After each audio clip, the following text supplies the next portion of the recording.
1. Latar belakang yang tak terkalahkan. Pengikatan sistem ditolak di awal. Sial, aku melakukan perjalanan menembus waktu. Dan dia adalah putra dari keluarga terkuat di dunia, Kaisar Dewa Keluarga Ye yang abadi. Di keluarga Ye abadi, di aula utama keluarga Ye, ada banyak tetua yang mengelilingi bayi-bayi. Mereka mencintainya seperti harta karun, matanya cerah, dan mereka sangat menyukainya. Namun, mereka tidak tahu bahwa hati bayi itu sudah dalam kekacauan, dan dia tidak bisa tenang untuk waktu yang lama. Nama bayi tersebut adalah Ye Tian, yang melakukan perjalanan dari planet biru. Di kehidupan sebelumnya, ia adalah seorang pekerja sosial yang dieksploitasi oleh modal, dengan jumlah yang bervariasi sebesar ke-996.007.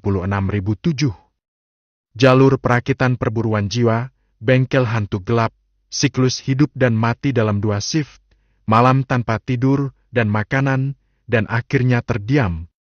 Saya bekerja lembur tanpa mendapat kenaikan gaji, dan tangan saya kram saat memukul sekrup. Setelah menghidupkan kembali hidupnya, Ye Tian memutuskan untuk menetap dan tidak pernah berkelahi. Aneh. Kepala keluarga adalah kaisar dewa saat ini dan biksu terkuat di seluruh dunia. Mengapa keturunannya hanya manusia biasa dengan kualifikasi biasa-biasa saja? Kepala keluarga adalah kaisar dewa saat ini, dan wanita tertua, Guru Suci Yaoci, juga merupakan peri yang tiada tara. Secara logika, dia seharusnya tidak melahirkan anak biasa seperti itu. 2 orang tua berkata dengan nada tenang. Hai MPH, lalu bagaimana jika kualifikasimu biasa-biasa saja? Sejak zaman dahulu, orang-orang berbakat itu seperti meteor. Berapa banyak orang yang bisa meraih nama yang tertinggi? Keluarga Yeku menguasai surga selamanya. Jadi bagaimana jika kualifikasi tuan muda biasa-biasa saja? Bukankah baik hidup bahagia selama sisa hidupnya? Keluarga Ye kita dapat melindunginya selama sisa hidupnya. Selain itu, aku, keluarga Ye abadi, selalu punya cara untuk mengubah fisik tuan muda. Siapapun yang berani tidak menghormati tuan muda di masa depan akan dibunuh tanpa ampun. Beberapa tetua dengan wajah agung berbicara dan memarahi Ye Tian. Mereka memandang Ye Tian yang seperti boneka porselen dan sangat mencintainya hingga mereka bahkan ingin menciumnya 2 kali. Kualifikasi biasa-biasa saja. Keluarga Ye abadi, kita sudah cukup untuk melindunginya, dan kita juga bisa melindunginya agar tidak berjalan menyamping di seluruh langit dan dunia. Lalu bagaimana jika Anda membutuhkan bakat tingkat tinggi? Mungkin juga hidup bahagia di kehidupan sebelumnya. Berdasarkan percakapan banyak tetua, Ye Tian secara kasar mengetahui tentang dunia baru. Ini adalah alam abadi yang abadi, dengan 3.000 alam, berbagai tempat kuno yang berbahaya, dan bintang-bintang di alam semesta.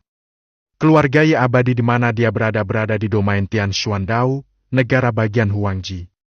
Yang kuat dihormati, yang lemah bersujud, dan hukum rimba adalah satu-satunya hukum. Tapi, sepertinya itu tidak ada hubungannya dengan dia. Saya lahir ketika keluarga saya tidak terkalahkan? Apakah ini naskah yang bisa aku dapatkan? Keluarga Ye abadi, tempatnya berada, mendominasi dunia dan diakui sebagai kekuatan terkuat yang tidak akan berubah selamanya. Ayahnya Ye Junlin adalah kaisar dewa saat ini dan salah satu biksu terkuat di dunia. Ibuku, Yue Liuli, adalah penguasa suci Yaoci. Dia mengendalikan Yaoci dan menguasai dunia kecil yang tak terhitung jumlahnya. Dia memiliki ribuan murid perempuan di bawah panjinya. Semuanya cantik dan harum serta memikat negara. Adikku, Ye Qingxian, adalah seorang penyihir dari tanah terlarang kuno. Dia memiliki kecantikan yang tak tertandingi, langka di dunia, dan memiliki bakat yang tak tertandingi. Sepupu apalagi yang memiliki bakat alkimia yang mengerdilkan zaman kuno dan modern, sepupu yang sangat berbakat dalam ilmu pedang, sepupu yang kedua setelah saudari penyihir dalam kecantikan, sepupu yang mendominasi dunia bisnis dan memiliki properti di seluruh dunia. Dan, salah satu dari orang-orang dalam keluarga ini, jika Anda memilihnya secara acak, semuanya adalah contoh yang sempurna untuk protagonis. Pada saat ini, suara mekanis terdengar di benaknya. Deng, selamat kepada tuan rumah karena berhasil menyeberang, sistem yang tak terkalahkan sedang terikat. Deng, pengikatannya berhasil. Sistem ini akan didedikasikan untuk membantu tuan rumah mencapai puncak, mencapai level tertinggi, dan menciptakan reputasi yang tak terkalahkan. Selama tuan rumah menyelesaikan berbagai tugas yang dikeluarkan oleh sistem, ia akan diberi penghargaan, jika tidak maka akan ada hukuman. Sistem selesai berbicara, tetapi tidak ada rasa ingin tahu atau pertanyaan dari pembawa acara. Hah? Ini bukan bagaimana alur ceritanya berkembang. Bukankah tuan rumah seharusnya kaget atau bingung? Wah, burung inangku bahkan tidak mau menggigitku. Hei, akulah sistemnya. Bisakah kamu menunjukkan rasa hormat padaku? Tampaknya tidak mungkin untuk tidak memberikan manfaat. Deng, selamat kepada tuan rumah karena telah mengikat sistemnya. Saya ingin memberi Anda paket hadiah untuk pemula. Apakah Anda ingin membukanya? Keluar dari sini dan tinggalkan aku sendiri. Ye Tian mengutuk dalam hatinya. Dia merencanakan rencananya untuk keluar dari masalah, namun sistem lain datang mengganggunya. Sistem tidak bisa berkata-kata dan tidak tahu harus berkata apa, tapi Ye Tian menyerang lebih dulu. Hei, kaulah yang memanggil sistem. Iya, hanya kamu. Cepat lepaskan ikatannya. Aku ingin berbaring. Jangan coba-coba mengganggu rencana besarku. Seluruh mekanisme penghargaan dan hukuman sudah ketinggalan zaman. Lagi pula, latar belakangku tidak terkalahkan, dan ayahku masih yang terkuat di dunia. Apalagi yang aku butuhkan darimu? Satu set keluaran langsung membakar CPU sistem. Ding ding ding, ding ding ding, program sistem rusak. Ding ding ding, latar belakang host terlalu bagus dan sistemnya tidak cocok untuk itu. Aktifkan penghancuran otomatis. Ding ding ding, kehancuran gagal. Kehancuran gagal. Mulai rencana kedua, sistem sedang ditingkatkan. Hati Ye Tian bergetar, dan dia sedikit bingung. Sistem ini tidak dapat dihancurkan tetapi perlu ditingkatkan? Lupakan saja, selama itu tidak mempengaruhi kemampuannya untuk berbaring, biarkan dia melakukannya. Deng, sistem telah berhasil ditingkatkan dan diganti namanya menjadi Lying Ping Invincible System. Seperti namanya, tuan rumah bertanggung jawab untuk berbaring, dan sistem bertanggung jawab untuk menjadi tak terkalahkan. Peningkatan sistem, mode masuk otomatis tanpa batas diaktifkan. Check-in otomatis dapat dilakukan kapan saja, di mana saja, bahkan tanpa konfirmasi tuan rumah. Ye Tian tersenyum dalam hati. Sistem ini agak menarik. Meskipun ditingkatkan secara otomatis, sistem ini juga menganggapnya tidak ada batasan untuk masuk, dan tidak perlu mengklik untuk mengonfirmasi. Ding, masuk otomatis, selamat kepada tuan rumah karena telah mendapatkan mata ganda. Ding, masuk otomatis, selamat kepada tuan rumah karena telah mendapatkan tulang abadi. Ding, masuk otomatis, selamat kepada tuan rumah karena telah mendapatkan orang paling tampan di dunia. Deng, masuk otomatis, selamat kepada tuan rumah karena telah mendapatkan keberuntungan cinta terkuat dalam sejarah. Deng, masuk secara otomatis. Selamat kepada tuan rumah karena telah memperoleh keterampilan nomor 1 dalam keabadian, teknik kaisar langit kekacauan. Perintah sistem berbunyi terus-menerus, dan proses masuk dilanjutkan. Aku memintamu untuk melepaskan ikatanku, tapi kamu masih ingin meningkatkannya. Aku selalu mengganggumu, ya. Lupakan saja, selama kamu tidak menggangguku, sisanya terserah kamu. Matikan pengingat masuk. Terlalu berisik dan mempengaruhi tidurku. Juga, hal-hal yang kamu masuki, Tongzi, letakkan di ruang sistem jika tidak digunakan untuk saat ini. Jangan gabungkan. Aku ingin berbaring. Jika orang luar mengetahui pikiran batin Ye Tian, mereka pasti akan menangis, dan pandangan dunia mereka akan hancur. Hanya beberapa harta yang saya dapatkan dari masuk ke sistem termasuk yang terbaik di seluruh dunia dan langka di dunia. Para jenius biasa, jika mereka mendapatkan 1 atau 2 di antaranya, mereka akan melompati gerbang naga, berubah menjadi naga sungguhan, dan menekan semua musuh di dunia. Tapi di sini, Ye Tian seperti sampah yang tidak mencolok, bahkan tidak mau bergabung. Namun, sistemnya cukup patuh. Sistem segera mematikan perintah untuk mode masuk tanpa batas dan memasukkan semua artefak dan harta yang diperoleh dari masuk ke dalam ruang sistem. Ye Tian juga masih bayi saat ini, jadi dia ingin menikmati lebih banyak. Ketika dia akan tertidur, lautan badai terjadi di atas aula utama. Di mana anakku? Bab 2, Ketakutan yang besar, bencana petir yang menghancurkan dunia. Di aula utama, dua sosok muncul. Pria itu luar biasa tampan, dengan alis berbentuk pedang dan mata berbintang. Dia mengenakan jubah putih, seperti peri pedang di dunia. Orang lainnya adalah seorang wanita, mengenakan gaun phoenix dengan tulisan emas dan sosok ramping. Setelah melihat kedua orang ini muncul, banyak tetua keluarga Ye bersujud bersama, mengepalkan tangan, dan berkata dengan hormat. Lihat kepala keluarga! Lihat nyonya! Dewa Kaisar Ye Junlin, dan wanita itu adalah Yue Liuli, penguasa suci tanah suci Aoji. Kenapa kamu ribut sekali? Kamu membuat anakku tertidur. Mereka berdua menatap anak berkulit putih susu itu dengan penuh kasih sayang. Ini adalah anakku Ye Junlin. Bahkan jika dia dalam wujud fana, terus kenapa? Mengapa kita tidak memanggilnya Ye Tian?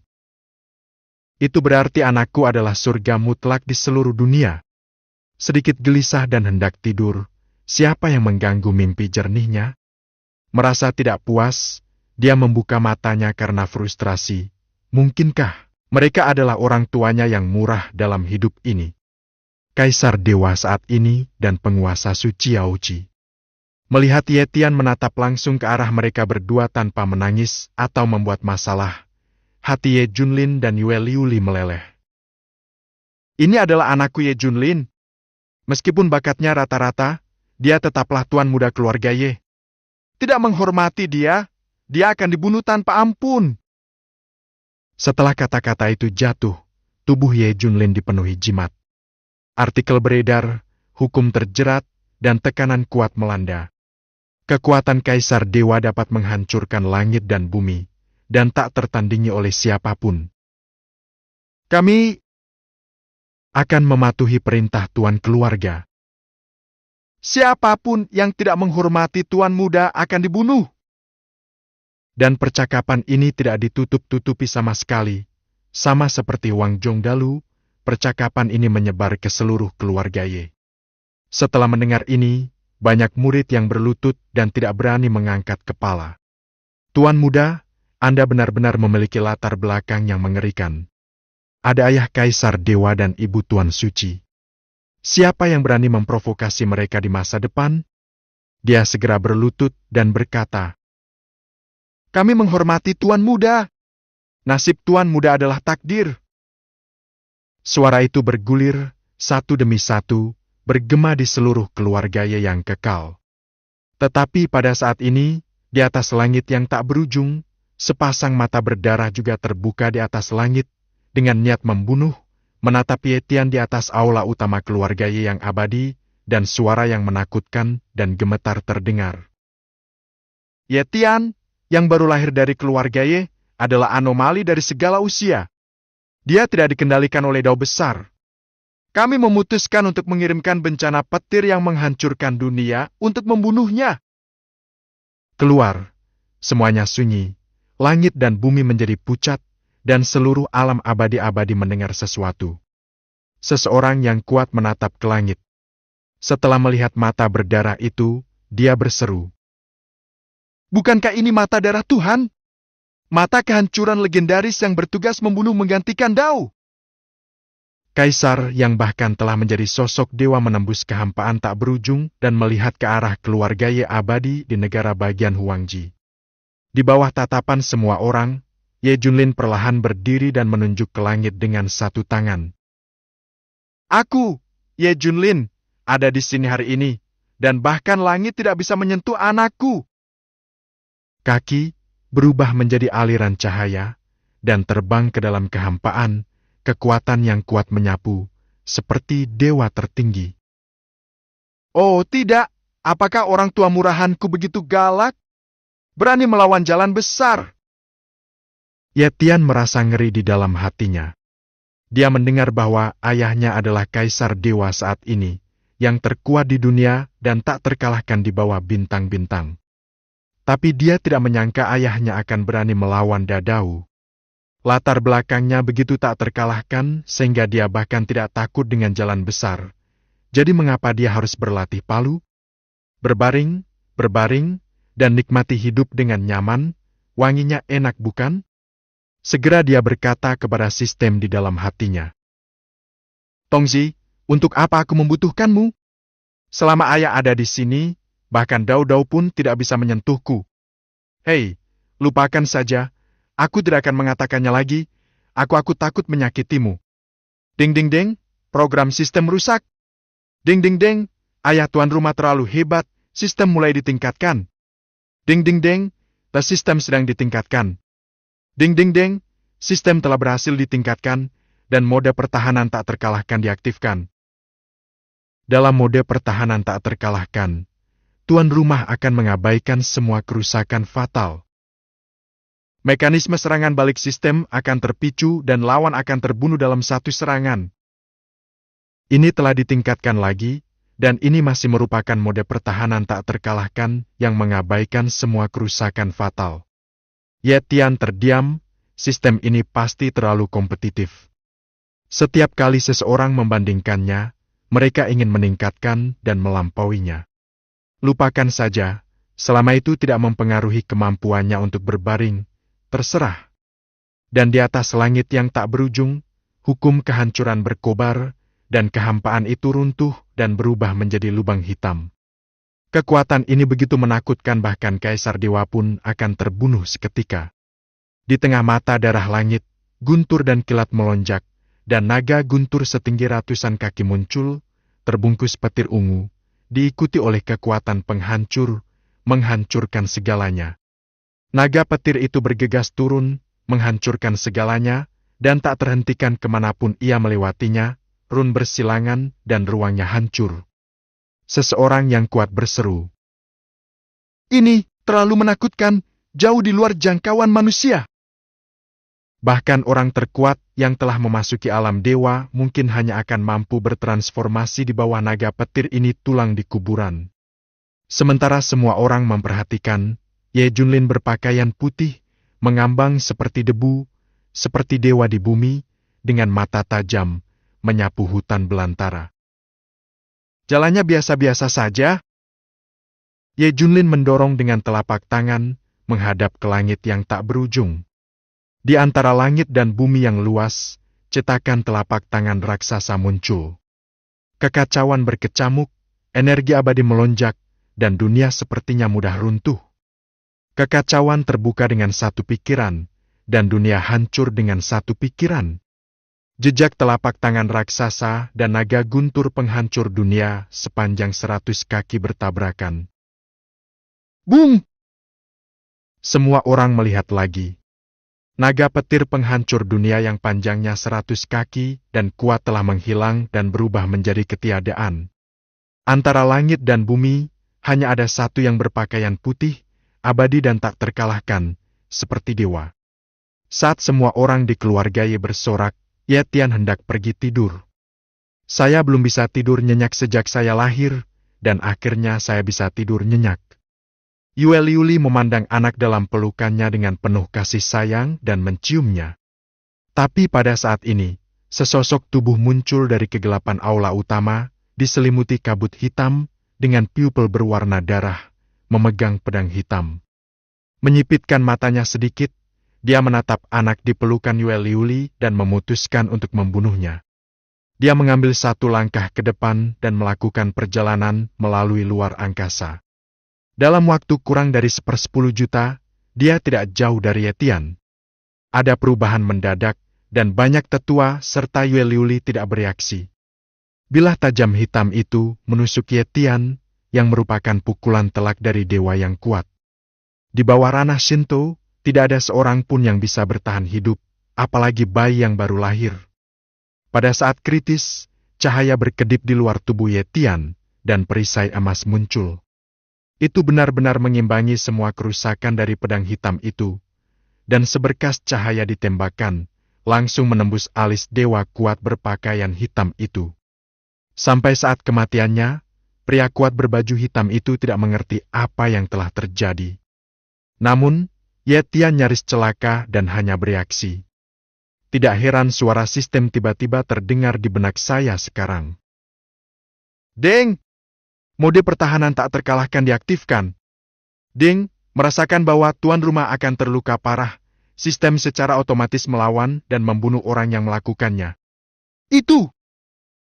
Banyak tetua dan Yue Liuli memandangi orang-orang yang tergeletak di tanah. Dewa yang kuat di bumi memandangi bayi itu lagi, dan dipenuhi dengan keterkejutan. Dewa yang kuat ingin membunuh Ye Tian, tetapi tidak hanya gagal, tetapi dia juga mati secara misterius. Dan semua ini terjadi dalam sekejap, dan mereka bahkan tidak punya waktu untuk bereaksi. Segera, dia mengalihkan perhatiannya ke Ye Tian. Anak laki-laki ini jelas tidak biasa seperti yang terlihat di permukaan. Namun sekeras apapun mereka mencari, mereka tidak dapat menemukannya.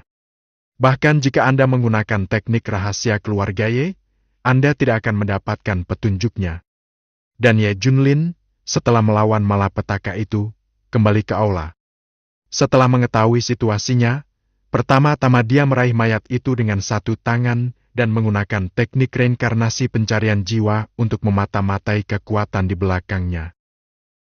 Hai MPH, aku ingin melihat kekuatan seperti apa yang berani menyentuh putra Kaisar Dewa.